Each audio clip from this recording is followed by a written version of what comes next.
placement, like within the festival. XXY, which is an amazing film from Argentina about a young intersex girl, was our centerpiece, and it ended up winning our audience award. And you know, that's not your usual. There's no bubble butt anywhere. Well, there was a little bit, but anyway. Which I mean, I think we're very fortunate in San Francisco to have a very film savvy audience. But I think we'll be having our 33rd festival, and we've worked really hard to present all kinds of queer cinema and really present it in a really great way, where we're saying this is important. We're going to show this opening night, and then you get those people that are just going to go to opening night anyways. They're going to go to all the bubble butt films, so they're going anyways, and you challenge them with a good film, and then hopefully it piques their interest. You guys have done you've done a really good job at that. I also talk about the different audiences at different cities that that you program.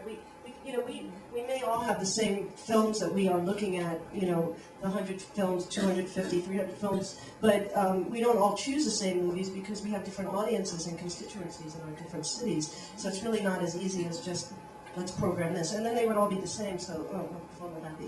But you may have something else you want to talk about too. I do. But I'll just do that really quickly. We, the Los Angeles audience is, oh God. I think that there definitely are, there's sort of groups of gay men who want to see pretty boys, and the prettier the boy is in the picture, the more tickets we sell. Like plain and simple, it just works like that. And then there also there's an amazing arts culture in Los Angeles that is interested in experimental film and sort of new music and the convergence of film and music that has very little to do with the entertainment industry. That really is just about sort of an East Side underground art scene, which is one of my favorite things about LA, and one of the reasons why I wanted to live there. Without that, I wouldn't live in LA. And we have a lesbian population that I think is a little bit more adventurous than the L word, yeah. And a little more adventurous than I find sort of our core population of gay men to be, although there is also a population of gay men who've been coming to Outfest for 27 years who love international film and who love the more sort of art house fare and are adventurous in what they see. So I guess the answer is that we have a really diverse audience. We've spent the last, prior to my time, really cultivating a lesbian audience, and then since I've been there, we have been working to cultivate a people of color audience, because Los Angeles is, one of, if not the most diverse city in the country, and yet there were not a lot of people of color communities coming to Outfest, which is why we started Fusion, which has built our POC audience for the July Festival as well. Jennifer, could you just talk a little bit, I'm going to let Orly talk for a second about distribution, but just about audience and why there are differences, and maybe Carol, just a quick comment on maybe the East-West Coast thing that we talked about. I should talk about the Miami audience, because the Miami audience, I mean, there's no art house cinema in Miami. There's a little cinematheque that shows films. They used to show them on DVD, but now shows them on HDV. So if you think about I went from London to Miami, and I was saying, do you know who Pasolini is? People didn't know who Derek Jarman was, who Pasolini was, like all these great European auteurs, which I grew up with in England. They just didn't know who they were. So I kind of brought that sensibility from London, because I worked for 5 years for the London Lesbian and Gay Film Festival. I brought that sensibility to Miami. I'm not saying, it wasn't there, but what's really amazing about Miami is that the first language principally is Spanish. So there's a huge, hungry audience. We could program anything Spanish and it would sell out. Like, we can guarantee anything that's Spanish would be the very first film to sell out. So we had no qualms about showing Queens as our opening night, or Rayness as a big, centerpiece screening. Well, not Rayness, 20 centimeters is a big centerpiece screening there. Anything Spanish is really hot, and of course all the boys are big abs, they all go to the gym, they're all really beautiful. I mean, that's part of the reason why we grew the Miami Gay and Lesbian Film Festival so much. There's like so much candy down there in terms of, you know, all of you wanting to come and kind of look at the eye candy and check out the eye candy. There's so much. And the problem was, before I went there, is that the perception was it was really a gay festival programmed by gay people and there was no lesbian films. So I actually built up the lesbian audience there. So I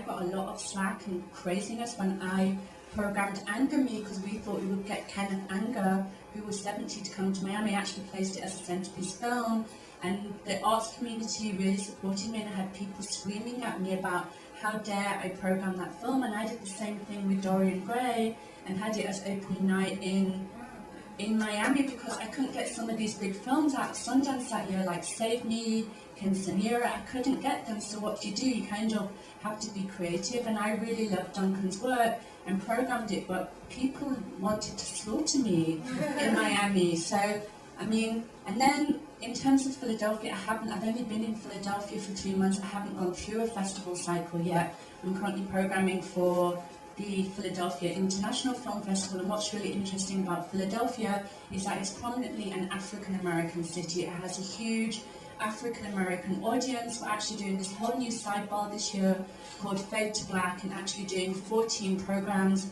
which are all by African-American directors, and it's a huge partnership we're doing with the Greater Philadelphia Film Office, because I think we need to cultivate an African-American audience for the film festivals in Philadelphia. So whether that feeds into the Gay and Lesbian Film Festival, but Philadelphia, I mean, TLA Entertainment Group kind of does the films they pick up are kind of, we all know what type of films they pick up, we won't get into details, and their audience is very like Miami in terms of we need to cultivate the lesbian audience, and I think we need to get more diversity, and that's part of the reason why I've been brought into Philadelphia too.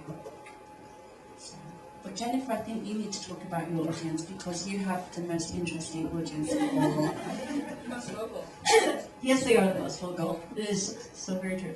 Well, we have an amazing and a wonderful audience, and of course, San Francisco is one of the most incredibly diverse queer places on the planet that you could think of, and so we try and program for the diversity of our city.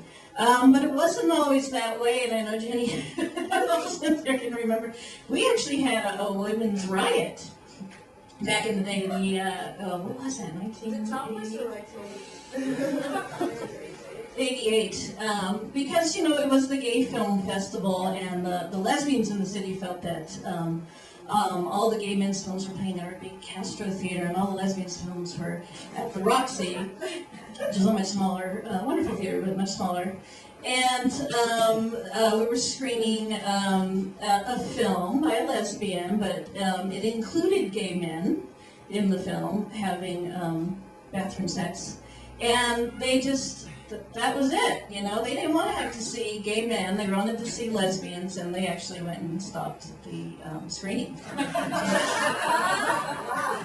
But it was a great moment in the history of the festival, because, the people, who were running the festival at the time were like, oh my God, and I think a caucus was created, and then they started bringing on women programmers to program the festival, and have been working since then to be very inclusive. But you really have to listen to your audiences. Yeah. I think that's really key.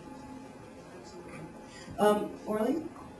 Well, I mean, there's something there are two things that I've been talking about a lot, and I just want to bring them up because I think they're as a part of a financial solution for festivals.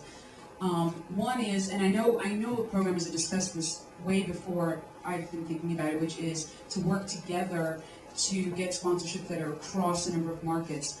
New American Vision has been talking with several different people who work in advertising and sponsorship. And we also have two festival plans, AFI and LAFF, and we've been talking to their development staff too, to try to bring brands who are interested in the gay market to not just sponsor one fest, but to have a big package that goes across several fests, and then even offering other eyeballs via distribution platforms, and basically like selling advertising real estate on queer cinema and in queer festival